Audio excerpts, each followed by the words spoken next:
Merlin asked about our relationship after losing his memory. I smiled faintly, not mentioning the 3 years of entanglement with him. Best friends. Merlin's eyes lit up. Then you must know Selena. Is she single now? Selena was his unattainable dream. I nodded, no longer lying. Yeah, so you want me to help you pursue her? Hello, everyone. Welcome to my channel. Subscribe us to read wonderful novels every day. Now the story begins. In the hospital room, I lowered my head and focused on peeling the apple, pretending not to notice Merlin's hesitant and puzzled gaze.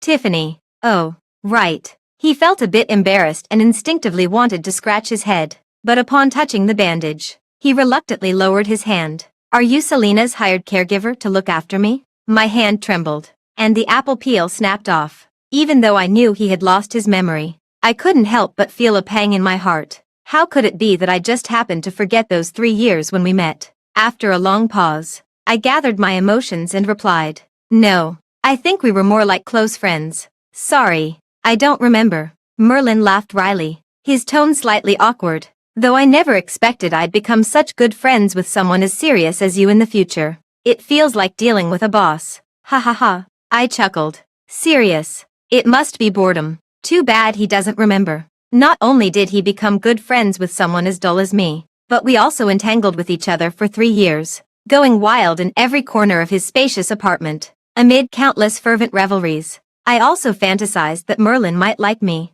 Only now do I realize, if it's not Selena, then anyone else doesn't matter. The atmosphere is awkward. In the past, my conversations with Merlin were only about work matters. Now that he's lost his memory, there's even less to talk about. He looked annoyed and muttered quietly, how could I have a close female friend? If Selena finds out, she'll scold me again for not upholding male virtue. His voice was very low, but I caught it. It's fine. In another month, I'll be settling abroad. Even this car accident happened because he was driving me to the airport. I just didn't expect that in such a critical moment, Merlin would shield me beneath him. The apples were neatly arranged on the plate. I glanced at my watch. The person he wanted to see would arrive in at most 5 minutes. Do you have any other questions? Merlin's ears gradually turned red. Since you're my closest friend, you must know Selena. Right. Is she single now? I felt somewhat melancholic, yet it seemed perfectly natural. Remember Selena's return home that night. The grand fireworks show along the river. Someone sent me a screenshot of Selena's social media post. 2 wine glasses lightly clinking. Her caption read, thank you for saying you miss me, and for being willing to wait. Merlin, those usually distant brothers of mine were joking around below, wishing us 99, and calling me sister-in-law. That day Merlin came back very late, his eyes smiling, carrying the scent of an unfamiliar woman's perfume. I suppressed the bitterness in my heart and tentatively asked him, I have a project overseas, and the company's focus will likely shift there. I probably won't be coming back. He looked at me for a long time, then finally smiled indifferently. Fine, but considering our years of friendship, do me a favor. Selena's birthday is coming up. Since you girls understand each other better, could you help me pick a gift? I lowered my eyes, avoiding Merlin's hopeful gaze, and forced a casual tone.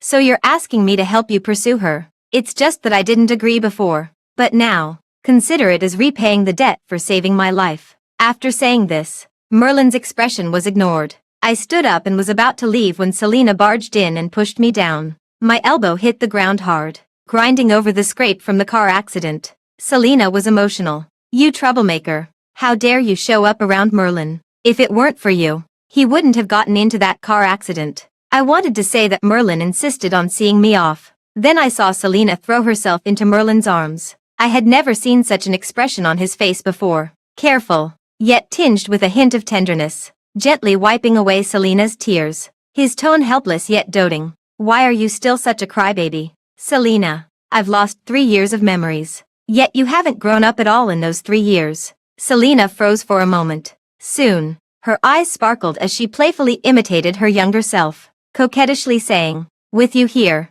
I don't want to grow up. As if the incident of abandoning him 3 years ago had never happened. But Merlin, the person involved, has already forgiven. So what right do I have to keep holding on to it? Watching them reminisce and be affectionate, I surprisingly felt only numbness in my heart. Not as sad as I expected. Stand up and move slightly closer to the bedside. Selena instantly tensed up. Before she could speak, Merlin proactively defended her. Could you leave for a moment? Selena might have misunderstood you, and she gets upset when she sees you. I didn't respond, just moved closer and pressed the call button. The 4 drip is finished. Be careful with your hand. Merlin only then noticed Selena was pressing on the needle in his hand. He awkwardly wanted to apologize. I had already quietly stepped out the door. Meeting his apologetic gaze, I smiled without a trace of shadow. Seize the opportunity. Just finished an urgent online meeting. I wearily rubbed my temples. The person in charge of the overseas project is already pressing for updates. Indeed, delaying for a month was too much of a stretch. Even though I urgently arranged for the deputy manager to handle the negotiations, they still felt I wasn't sincere. There's only 1 week left at most. I had a cup of coffee to wake myself up and was just about to return to the office. Just then, the secretary signaled that Merlin's brother had come looking for trouble. The door wasn't fully closed, and their hushed argument could be heard from outside. Merlin never had real feelings for her in the first place. We all saw how much he liked Selena before, and these past 3 years haven't been pleasant experiences either. Isn't forgetting actually a good thing? But we shouldn't make decisions for Merlin. And considering what Selena did before, Merlin should have the right to choose. Didn't he already make his choice long ago? At Selena's welcome banquet, I did try hinting that he should bring Tiffany, but he still didn't. Wasn't it just because he was afraid of upsetting Selena? Besides, I don't think Tiffany is a good match for Merlin. Ever since he's been with her, Merlin has become so lifeless, completely lacking his former vigor. It's heartbreaking to see. I understand why they came looking for me. Pushing open the door, as if I hadn't heard their slanderous words. Speaking calmly, I'll be going abroad in a week, and barring any unforeseen circumstances, I'll settle there permanently. As for other matters, I won't be telling Merlin. Before they could catch their breath, I walked up to them, looking down with a commanding gaze. But there are a few points I need to reiterate. Merlin became lifeless because Selena took the money and went abroad when he needed her most. Because his parents died unexpectedly. Not because he was with me. Also, since you all think I'm just an outsider and you're the ones who truly care about Merlin, instead of pushing all the blame onto me, maybe you should ask yourselves if you're just too useless to be of any help. Besides, Merlin and I can still be friends, but there's no bond between you and me. Next time you want to see me, remember to make an appointment. Lastly, if you're so upset, go die. Don't just talk about it. They were left speechless by the scolding. In a hurry, I left behind a sentence. Merlin was going to throw me a farewell party at the villa. Before being unceremoniously kicked out, I wearily slumped into my office chair. It felt somewhat amusing. On the surface, it seemed like I had just confronted them with well-founded arguments, appearing carefree and unrestrained. But only I know how unlike me this uncomposed demeanor is. Stepping into the familiar home once again, yet not a single trace of my past life remains to be found. I'm grateful for having been ruthless enough to clear out all my belongings beforehand. You're here. Merlin approached with bright eyes. This was our second meeting after his car accident. The mature, dull suit had been replaced by bright-colored hoodies and shorts. His curly hair, no longer restrained by hair gel, lightly fell across his forehead. Vibrant youth. It's something I've never seen before Merlin. It also made me realize that the few glimpses of childishness I had secretly delighted in witnessing were actually just ordinary for others. Merlin affectionately complained. You didn't even come to see me when I was discharged from the hospital. I hesitated for a few seconds, still unsure how to respond. Selena effortlessly jumped onto his back. Her tone was dripping with malice. How dare she come? What if this jinx brings you bad luck again? Selena. Merlin frowned but ultimately didn't say a harsh word. He even carefully protected her, afraid she might get agitated and fall. I ignored Selena's triumphant gaze. I walked past them and entered the door. I caught Snowy, who was meowing. Snowy nuzzled against my palm, ignoring the tense atmosphere. I took a seat as far away from Merlin as possible. It was also the most marginal position. Selena clung to Merlin without regard for others, flaunting their affection. Everyone teased them, saying they were a match made in heaven. I don't know why, but Merlin's gaze always seems to linger on me, intentionally or not. Maybe he's looking at Snowy, this little spoiled thing we found together and raised from a pitiful kitten. Stroking Snowy's soft fur, I still feel somewhat reluctant, carrying her to ask Merlin, since you don't remember anything anyway, can I take Snowy with me too? Selena couldn't have asked for more. Every time she sees Snowy, she's reminded of those 3 years with me and Merlin. Merlin, hurry up and agree already, so this little beast won't keep threatening me every day. My hand still hurts. What if it leaves a scar? Only then did I notice Selena's wrist had scratch marks. I was momentarily speechless. Snowy has always been affectionate, so this behavior made it hard not to overthink. She was standing up for me. Don't talk like that to Snowy. Merlin's voice suddenly turned cold. Selena was caught off guard by the scolding, especially in front of me. Her eyes reddened with anger. She glared at me fiercely, then slammed the door and stormed out of the house. Merlin was in no hurry to chase after her. He looked at me with a hint of persistence. You can visit her when you return to the country in the future, unless you're not planning to come back. I know he noticed something. Of course, I'll return to the country in the future, but I won't come to see Merlin. Today might be the last time we see each other. My silence answered everything. Merlin turned his face away, snatching Snowy from my hands. You can't take her away. She's not just your cat. She'll miss me. Sometimes I even suspect Merlin remembers something, as if his subconscious was trying to keep me. But still, I shouldn't flatter myself. Merlin doesn't love me that much. I didn't dwell on it further. Just assumed he was being childish about not wanting to part with the kitten. Reasoning with him. But Selena doesn't like Snowy. If you two stay together, you'll argue because of her. Snowy hates arguments, and you'll scare her. Merlin was stubborn. What about you in the future? If your future boyfriend doesn't like cats, would you give him up for Snowy? I shook my head, my tone resolute. If he disliked Snowy, I wouldn't have considered him in the first place. I don't see the point in discussing this any further. Planning to bring up Selena again. Suddenly, Merlin erupted.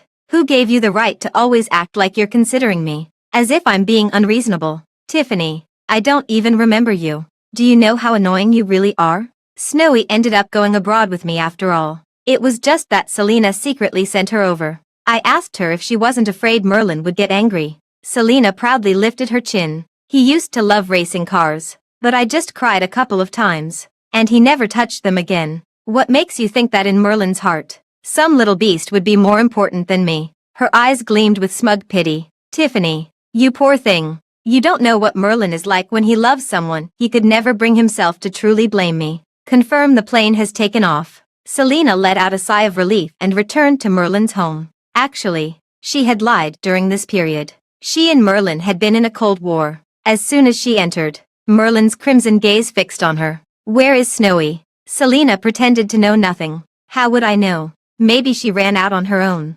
Selena, don't lie to me. Selena couldn't stand his icy tone. Yes, I gave her to Tiffany. Is that so wrong? I just felt uncomfortable keeping a cat my boyfriend raised with someone else. Am I really at fault here? Merlin, don't you think you owe me an apology? You scolded me for her sake. But I'm your girlfriend. Merlin froze. He closed his eyes and wearily pressed his temples. I'm sorry. He didn't know what was wrong with him. He had finally caught up with Selena, the one he'd loved throughout his youth. Successful in his career, the lost 3 years of memory didn't affect his life. Seemed insignificant, yet he couldn't stop feeling afraid. I always feel like I've lost something important. He always regretted not asking Tiffany if she was hurt or upset, resented Tiffany for not visiting him again later, and was angry at how easily she could talk about going abroad. At first, he thought it was just because Tiffany was the first person he saw after the car accident, leading to an imprinting effect that made him subconsciously dependent.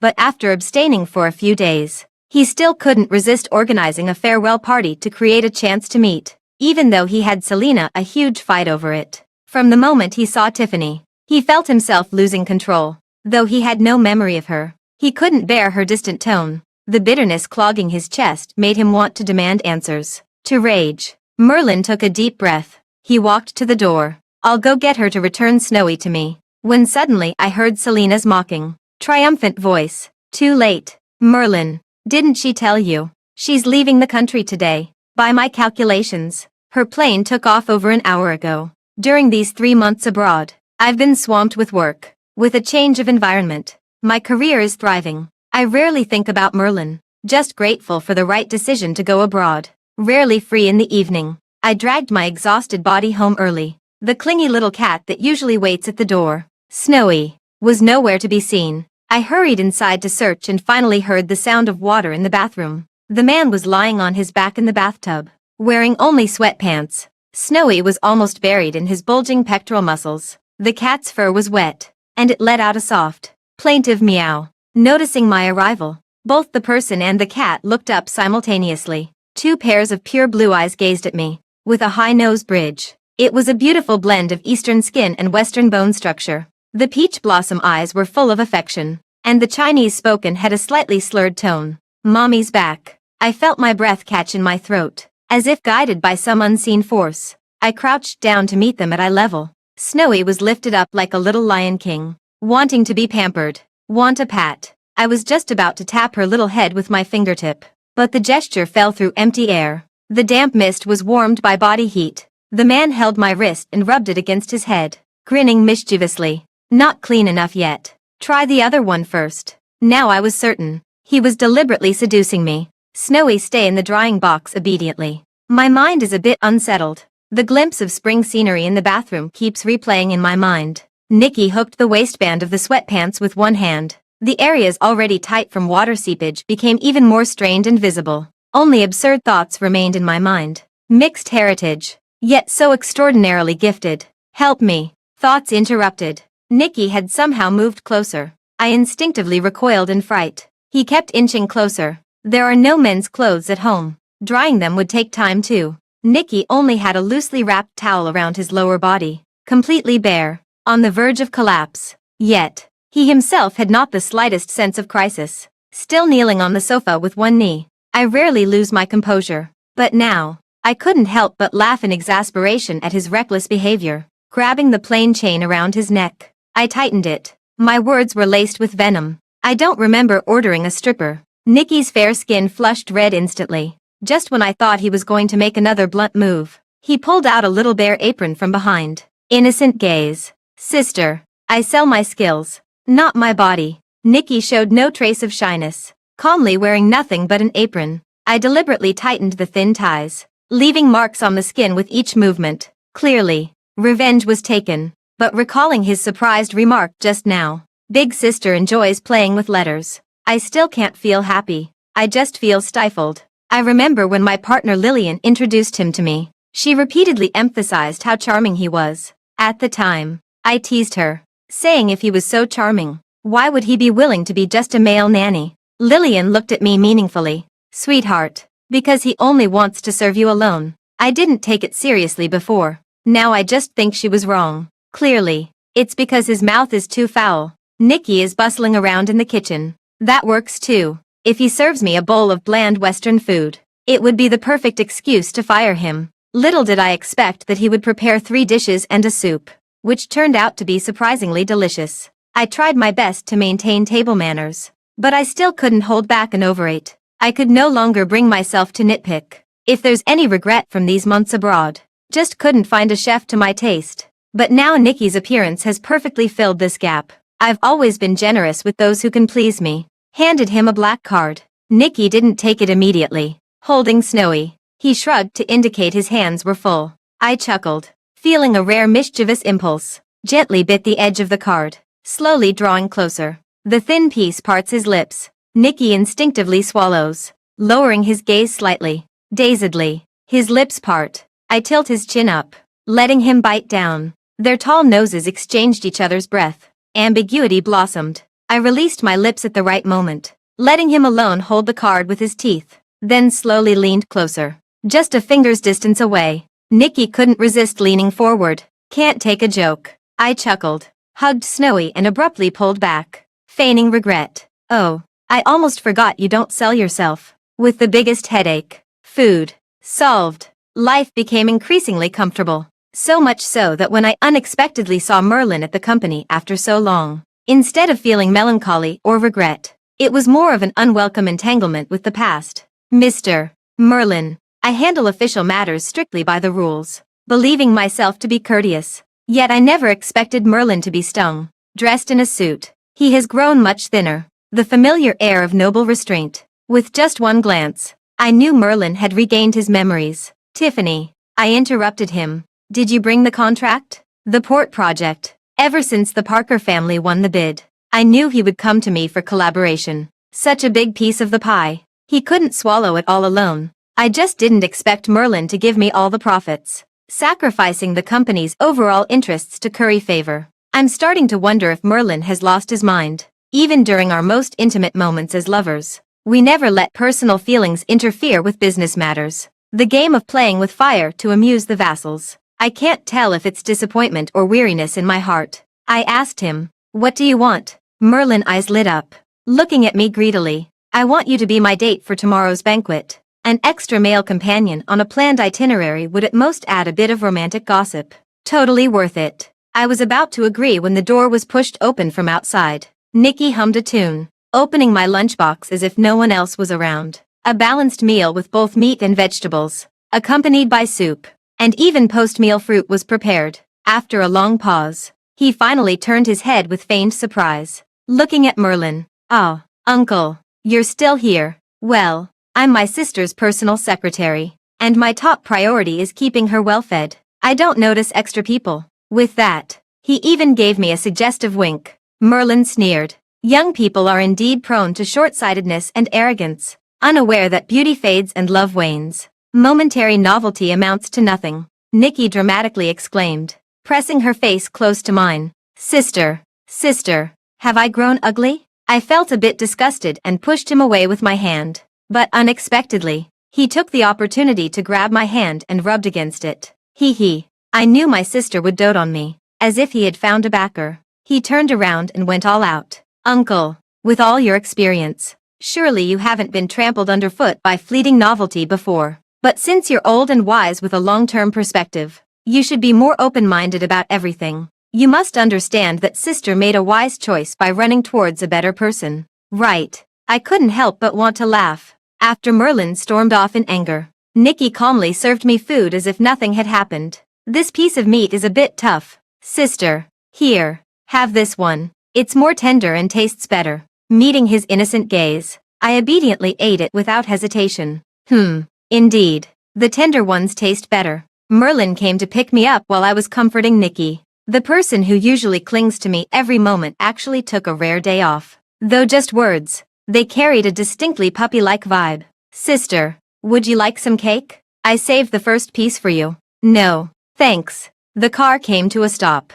I didn't refuse Merlin's offered arm. The luxurious decor of the manor reflects the owner's profound heritage. The union of nobility and merchants, possessing both wealth and power, is indeed sufficiently illustrious. The birthday banquet soon commenced. The protagonist, dressed in opulent attire, had blue eyes that concealed arrogance and indifference. I smiled and raised my glass to him in a toast from across the room. Then, the puppy visibly panicked. Nikki's flustered state lasted until Merlin and I went up to greet his parents together. I had previously collaborated with his mother. She gave me a flirtatious wink. "And who is this?" I didn't shy away. "An ex. Merlin, give him an inch and he'll take a mile." Chasing. Nikki nearly crushed the wine glass in his hand, muttered in grievance. "Sister." I pretended not to hear. After exchanging pleasantries, I turned and left, having used the popular puppy enough. I'd grown tired of it. Merlin wore a victor's expression, and I wanted to make things clear with him. "Come to the garden." Just as I grabbed another glass of champagne and was about to leave, Nikki bumped into me abruptly. Half of the drink spilled onto his suit, leaving a stain. "Sis, you'll have to take responsibility for this." A clumsy attempt at extortion, but I couldn't help softening at the sight of his panicked puppy dog eyes. In the room on the second floor, Nikki squatted half kneeling before me. "I'm sorry. I didn't mean to deceive you. I was just scared." He buried his head against my stomach, as if avoiding something, yet also acting like a spoiled child, yet still sensible enough. I took off my stained suit jacket before hugging, so it didn't dirty my skirt. It makes one's heart soften involuntarily. Too bad I don't have time to play the master and loyal dog game with him now. I downed the remaining champagne in my glass in one gulp. The toe of the shoe gently nudged him. Nikki obediently raised his head.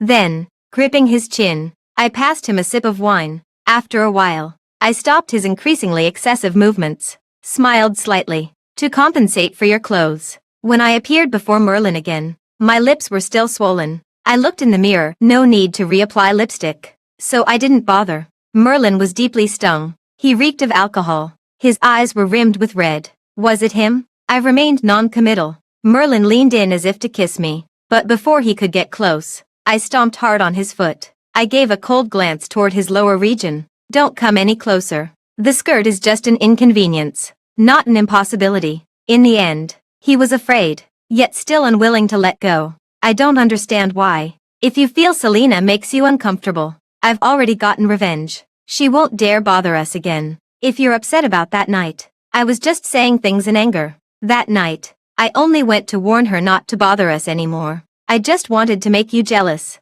You can't blame me for what I did when I lost my memory and then reject me because of it. My silence made him mistakenly think he was in the right. He doubled down on venting his emotions. Why didn't you tell me everything after I lost my memory? Selena is one thing, but you clearly had evidence. I don't believe you're the type to give up easily. Yet you gave up on me. It was clearly you who casually suggested going abroad. Clearly you who stopped loving me first. In just half a year, you've completely forgotten about our 3 years together, and even have someone new by your side. Tiffany, how could you be so heartless? Ungrateful wretch. The only word in my mind is this one. Because Selena was bad to him. He accepted it willingly and took it for granted. Because I am good enough. The slightest thing that doesn't go his way makes him resent and hate me. He doesn't regret letting me down, but he resents me for not being tolerant enough of him. How could I have ever liked such a thing? I'm starting to worry about that port project. This kind of person only deserves to be left behind. Not worth trusting. Tired of this meaningless venting. Let me be straightforward. Do you still remember that tattoo behind your ear? You told me it was the initials of your first puppy's name, and that you always called him Young Master because he was so delicate. My heart ached for you. Yet I was moved by the tender sorrow in your eyes when you mentioned him. I would always gently kiss that spot, promising to stay with you forever, until Selena came back. That night, you had the tattoo removed, looking completely relieved. I suppose you finally weighed your youthful obsession against 3 years of companionship and made your choice. But that doesn't mean I owe you gratitude for your preference. I won't deny the sincerity I once gave. If you want to play the victim in this relationship, to prove how terribly I treated you, then go ahead. I'm not retaliating against you only because you once saved me. But if you keep pushing, I can't guarantee my dogs won't bite. As for the rest, I'm not sticking around. The alcohol's making me a bit dizzy, but at least I've managed to get inside the circle and made my presence known.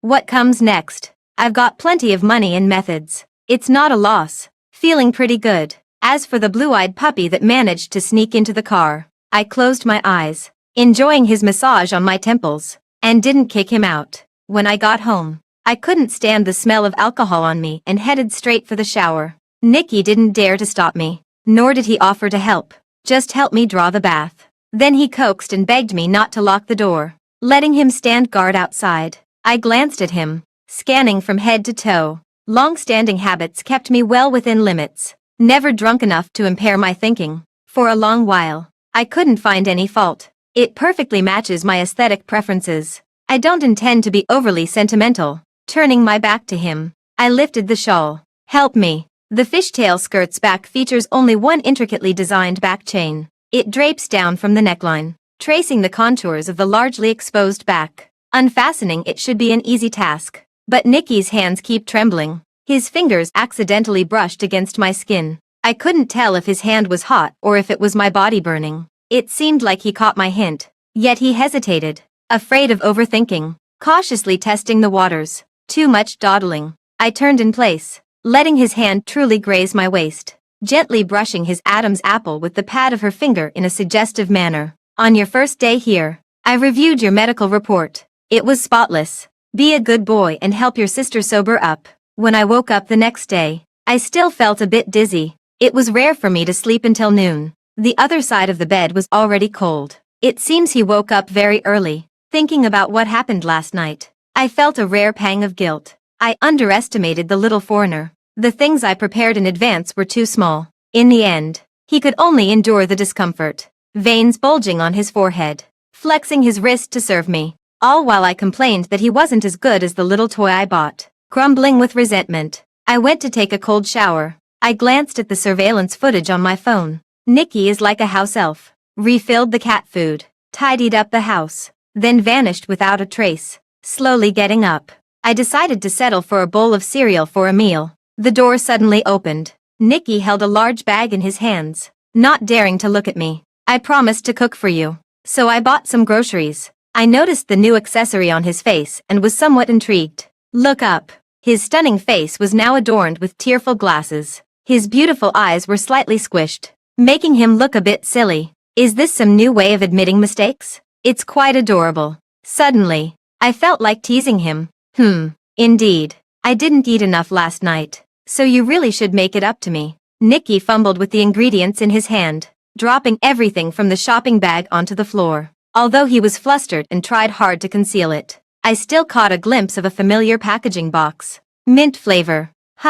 That's quite refreshing. Still as delicious as ever. I ate to my heart's content and lazily leaned back on the sofa to work remotely. In my peripheral vision, Nicky seemed to have ADHD. One moment changing Snowy's clothes, the next teasing the cat right in front of me. Later, seeing I remained unmoved, he finally settled down. He washed a bunch of grapes, carefully peeled them one by one, and fed them to me. Seeing that I didn't refuse, his expression brightened, emboldened by favor. The more he peeled, the more enthusiastic he became, even sticking close to me and acting coquettishly. Sister, it was my birthday yesterday. With the restless energy of a young man who had just tasted desire, thinking about the 3 boxes I just saw, a shiver ran through my heart. Illusory back pain. I want a birthday present. Is your gift pure in nature? Perfect. He's pretending to be innocent, and I'm not playing along. Oh, happy birthday. Be good. Sis has some things to handle. Nicky didn't dare to disturb me and sat with me until evening. It wasn't until after dinner that he casually held Snowy and began to play the pity card. Snowy, are you wishing me a happy birthday? Actually, it's nothing. It's just that the person I care about most didn't prepare a gift for me. I'm not a child anymore. Of course I wouldn't be so sad as to hide and cry secretly. The more you say, the more absurd it gets. Yet I actually fall for this kind of thing. I waved at him. Nicky stopped pretending too, happily running up to me and acting all obedient. Sis, you were looking for me. I gazed at his beautiful face, always wondering if forgiving him so easily was spoiling him too much. But I couldn't help softening my heart. If we keep pretending, the gift is going to fall asleep. The next second, I was lifted into the air, amidst the layered mountains and rippling water. I nearly drowned in his embrace. Damn it. I suspect this guy didn't sleep at all last night and studied the whole time. Otherwise, how could he be so good at it? The next morning, the curtains blocked out the sunlight. The room was quiet and cozy. Just glancing at my phone, I realized it was already past noon. The other side of the bed was empty again. Snowy licked my eyelids. Lazily, I peeled off the sticky note clinging to her. Sis, got called back by that menopausal old man to rush my thesis. Snowy, has been fed. Porridge is warming in the kitchen. Remember to miss me. Come to think of it, he really is about to graduate, and we share the same advisor. For once, I felt a belated twinge of guilt. Dated a junior from the same academic circle, but remembering how he kept tossing and turning to punish me last night, feel like I'm the one who got devoured like a cabbage. First time thinking that bland Western food could taste so good. Nicky rushed back in the afternoon. At that time, I was holding Snowy while chatting with my advisor on the phone. The little old man was indignant. Tiffany, your batch was still well behaved. Kids these days have no career ambition at all. I sat right in front of him guiding him through revising his thesis, and yet he left on the dot, saying he had to go home and cook for his wife. I didn't get married until after I earned my PhD. I could tell at a glance that the last sentence was the key point. Late marriage has always been a sore spot for the old man. On top of that, his terrible cooking has always earned him disdain from his wife. Even white people's food can be made that unpalatable. What a talent. Nicky peeked over my shoulder at some point. I raised an eyebrow at him and held down the voice message button. Nicky cooperated seamlessly with an output. I'm different. Not only did I get married right after graduation, but I'm also taking away your star student. Bet you didn't see that coming. My wife is totally on my side. At the end, he provocatively planted a loud kiss on my cheek, as if afraid the other side wouldn't hear it. As for the furious voice message the old man sent in retaliation, too busy kissing to listen. On graduation day, Nicky looked visibly upset. I gave him a soothing kiss on the cheek, suppressing a smile, with an apologetic expression. Sorry, this project is really important. I have to go on a business trip for a week and won't be able to attend your graduation ceremony. Then hurriedly left. With a bitter face, Nikki stood out conspicuously in the crowd. Kevin mocked him. Seriously, you still haven't caught up with your sister yet. To be such a failed fanboy. You're the first. Nikki stubbornly insisted. She kissed me when she left. She comforted me. She cares about me. Caring means liking. And liking means love. She loves me. Kevin was dumbfounded. Wait, bro. With that logic, I'm now questioning your status as an outstanding graduate. I've told you before. She's so much older than you. With her life experience and social status, toying with you is like playing with a dog. Has she ever officially acknowledged your relationship status? Seeing Nikki not directly refute it, Kevin grew even more confident. That's right. Did she also not tell you that some families had their younger members use their charm to win her favor in order to collaborate with her? Remember Andrew from the physics department, the one on the basketball team? You wouldn't believe how obedient he pretended to be in front of her. Nikki's grip tightened more and more. Just as he began to let his thoughts wander, he heard a familiar voice. I delivered a speech on stage as an outstanding alumnus, pretending not to see the puppy's look of grievance mixed with joy. I found it amusing. Would it still be a surprise if I told him? The speech was coming to an end. I locked eyes with him from a distance. Finally, I want to say, happy graduation, little one. I love you very much. And you are my pride. Amidst the crowd's teasing, Nikki beamed with joy. I told you. She loves me. When my best friend called, Nikki and I were on our graduation trip. She said with schadenfreude Merlin, without my support, was disgracefully stripped of power and asked her for my contact information to try and win me back. Of course I didn't give it. A scumbag like that should disappear from my darling's world forever. You wouldn't believe it with his twisted logic. He actually called his uncle an ungrateful wretch at the board meeting for betraying his trust. As if that would make his parents proud. In the end, they didn't bother with sentimental arguments, just presented the evidence. TSK. Losing so much money, what a genius he turned out to be. He was originally propped up by his uncle's support. Now that he's offended his uncle, even the treatment of being demoted to general manager is gone. They're directly making him pay compensation. I heard he's already sold his villa and luxury cars. And when he tried borrowing money from his so-called friends, they wouldn't even see him, calling him a stray dog. I found it a bit strange. If he wanted to find me, couldn't he just come abroad? My best friend said meaningfully. I suppose someone has to give way. But do you really think your little wolf dog is just a dog?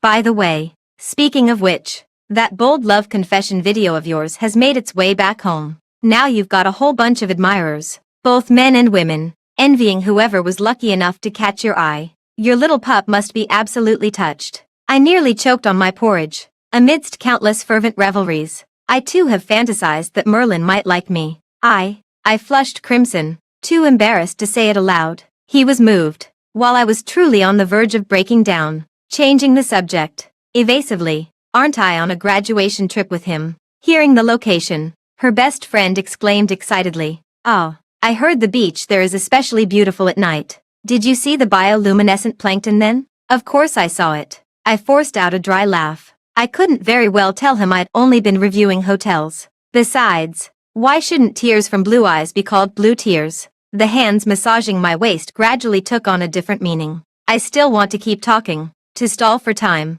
when Nikki snatched my phone. Sis is hungry. I'm taking her to eat. Let's chat next time. Sis's bestie. He looked at me, with an angelic face. Yet all I felt was danger. Let's try the floor-to-ceiling window today. After all, we're out to have fun. Can't let my sister miss the view. After a long while, I learned my lesson in blood and tears. Dating someone younger is sweet, but his appetite is big and hard to satisfy. The morning light, like shattered gold, spills over us. The ring was pushed to the base of the finger. Nikki buried his head against my neck and grew restless again. Marry me right after graduation. You promised me. I ruffled his soft hair, this time without teasing him. Okay.